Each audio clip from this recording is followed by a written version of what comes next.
할렐루야. 오늘도 성령께서 말씀 가운데 크게 역사하실 줄 믿습니다. 오늘은 어버이 주일입니다. 이 5월에는 어린이날도 있고 어버이날도 있고 또 가정의 날도 있고 부부의 날도 있고 스승의 날도 있고 이런 날들이 참 굉장히 많이 있어서 어떤 사람들은 참 피곤한 달이라고 그렇게 얘기를 하는데, 그러나 여러분 가만히 생각해 보면은 얼마나 행복한 가정을 만들어 갈 수 있는 좋은 기회가 아닌가 그렇게 생각이 됩니다. 여러분 어린이날을 맞이하면서 여러분 자녀들에게 무엇을 어떻게 해줬습니까? 아마 어린이날을 맞으면은 많은 부모들이 아이들 선물 하나 사주고, 그리고 그저 조금 더 한다면은 아이들과 함께 하루 가서 어디 가서 놀이공원이라도 가서 놀아주는 것, 이것으로써 내가 내 자녀에 대한 의무와 도리를 다했다. 아마 그렇게 생각하는 많은 부모들이 있을 거예요. 또 자녀들은 어떻습니까? 어버이날을 맞이하면서 어머님 한번 찾아뵙고 용돈 조금 드리고 뭐 선물 하나 사드리고, 그렇게 하는 것으로 자녀로서 내가 할 일, 그 도리를 다하지 않았나, 아마 그런 생각 갖는 분들도 없지 않아 있을 줄로 압니다. 여러분, 그러나 그것으로서 우리의 의무와 도리를 다했다고 생각하면은 큰 오산입니다. 성경은 여러분 여러 가지 각도에서 우리에게, 어린아이들에게, 부모에게 이렇게 하라고 가르치고 있습니다. 오늘 읽은 이 말씀, 지난번 고난주간에도 여러분들에게 말씀을 드렸어요. 다른 각도에서 눈물 없이 갈 수 없는 길이라는 그런 말씀의 제목으로 여러분들에게 말씀드렸습니다마는, 오늘은 부모들이 생각해야 될 자녀들에 대한 태도가 어떠해야 되는가, 이것을 좀 함께 나누면서 은혜를 나누려고 합니다. 오늘 말씀의 내용은 여러분 예수님께서 십자가에 달려 돌아가시기 위해서 골고다에 오르실 때에 많은 여자들이 뒤에 쫓아오면서 가슴을 치며 통곡하고 울었습니다.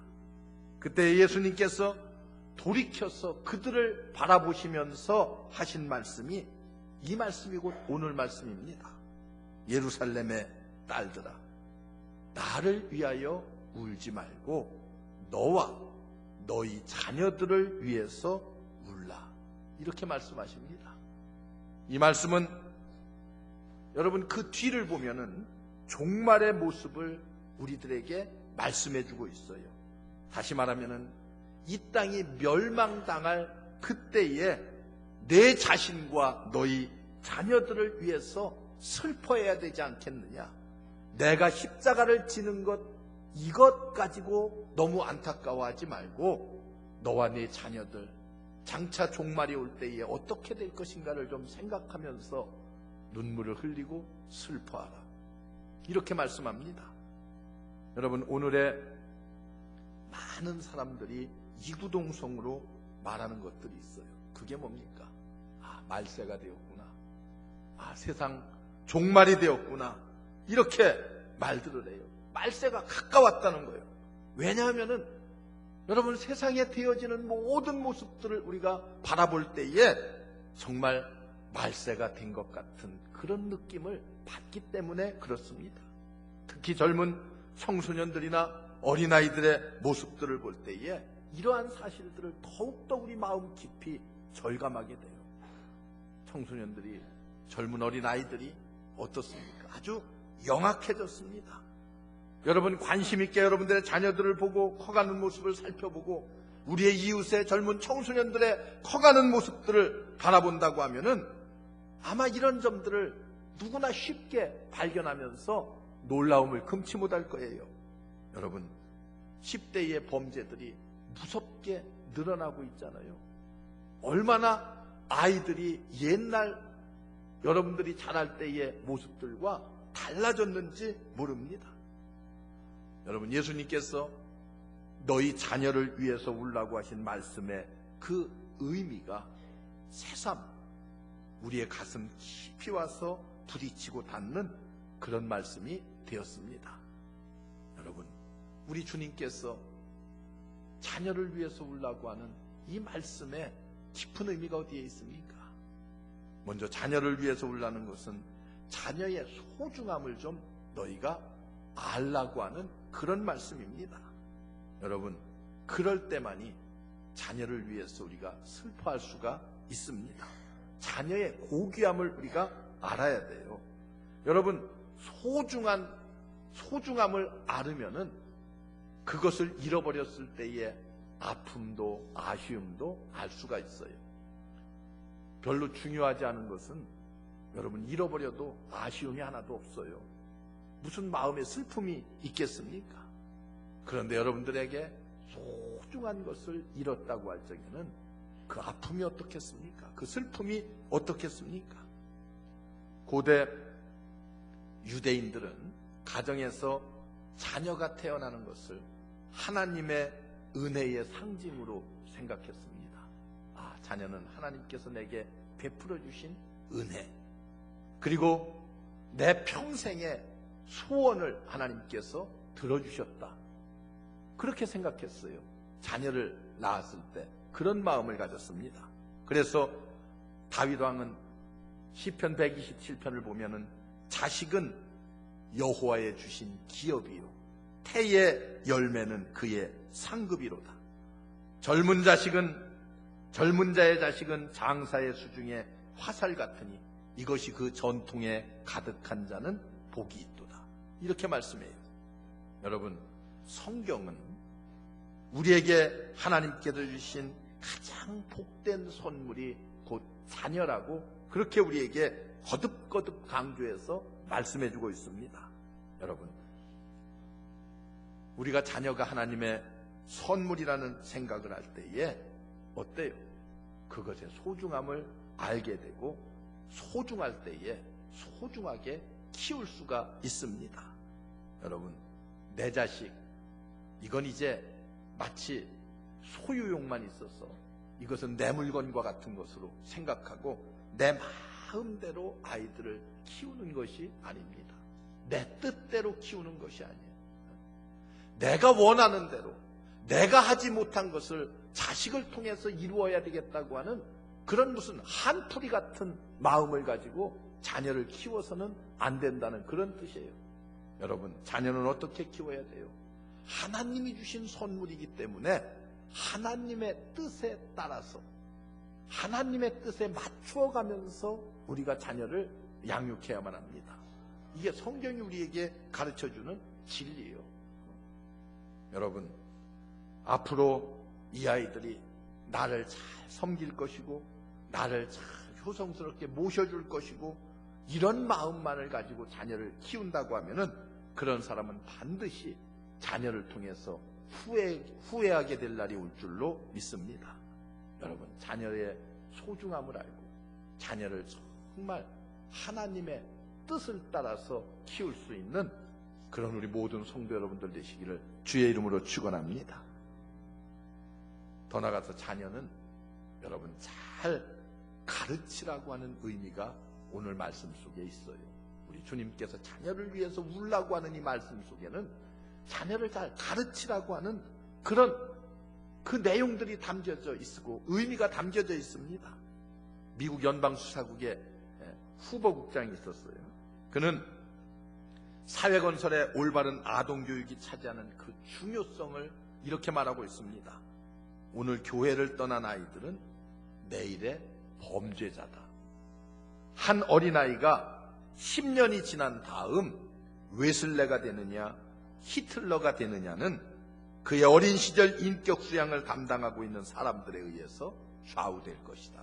그런 말을 했어요. 여러분, 어린 아이들이 어렸을 때에 어떻게 누구의 지도를 받으며 어떻게 자라느냐에 따라서 이 아이가 커서 영국을 변화시킬 수 있는 위대한 웨슬레와 같은 인물이 될 것이냐, 아니면은 세상을 경악하게 만들 히틀러와 같은 인물이 될 것이냐가 판가름 난다는 그런 뜻입니다. 여러분, 잘 가르치면은 위대한 인물들이 나올 수 있다는 진리를 이렇게 표현해서 말해주고 있어요. 여러분, 로마 가톨릭의 사비에르라고 하는 사람은 아이들이 7살 될 때까지만 나에게 맡겨준다고 하면은 그 뒤에는 어느 누가 맡아서 가르친다고 해도 아무 문제가 없다는 그런 말을 했어요. 7살 되기 전에 그 교육이 얼마나 소중한 것인가.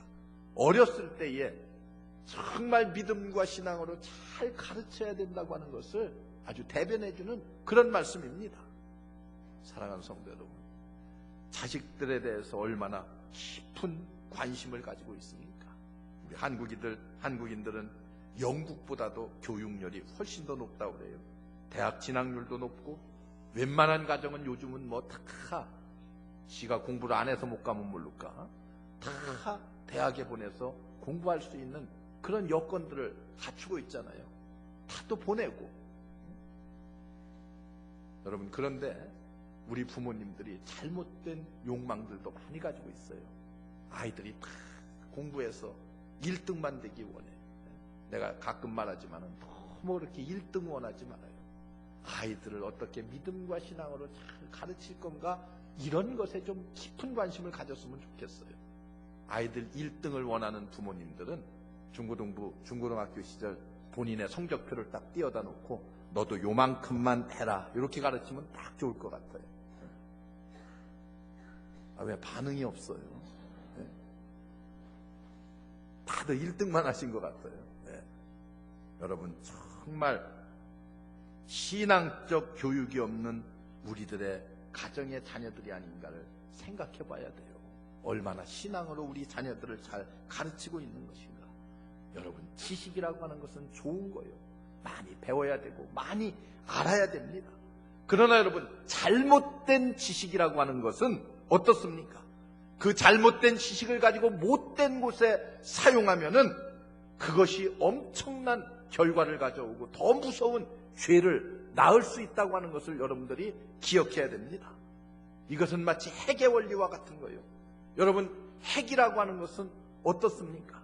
그 핵을 인류가 잘 사용하면은 엄청난 인류의 유익을 가져다 줍니다. 일본에서 요새 고통을 겪고 있습니다마는 발전소를 통해서 우리에게 전기를 가져다 줘요. 여러분, 이 핵을 통해서 인류가 여태까지 해결하지 못했던 수많은 질병들을 고치는 데 사용합니다. 방사능을 통해서. 여러분, 그런 좋은 곳에 쓰여지면은 그렇게 좋은 거예요. 그러나 그것이 여러분 폭탄으로 만들어져서 잘못 떨어지면은 어떻게 되겠어요? 잘못 터지면은 수많은 인명을 앗아가는 그런 참 엄청난 결과를 가져올 수도 있습니다. 핵폭탄의 위력, 여러분 우리가 잘 알잖아요. 여태까지 지구상에 핵폭탄이 딱 2번 터졌어요. 일본에만 그것도. 저 나가사키와 그리고 히로시마에 2개의 핵폭탄이 떨어졌는데 그 위력과 그 후유증이라고 하는 것이 오늘에까지도 남아있잖아요. 얼마나 인류에 피해를 주는 것인가를 우리가 잘 알고 있습니다. 지식이라고 하는 것은 이와 똑같아요. 많이 알고 잘 사용하면 인류에 좋은 공헌을 할 수가 있지만 잘못되게 사용되고 잘못된 지식을 습득하면 사람은 어떻게 돼요? 많은 사람에게 피해를 줄 수밖에 없습니다. 그렇기 때문에 우리는 자녀들을 어떻게 가르쳐야 돼요? 올바르게 가르쳐야 됩니다. 여러분, 학교 교육도 필요해요.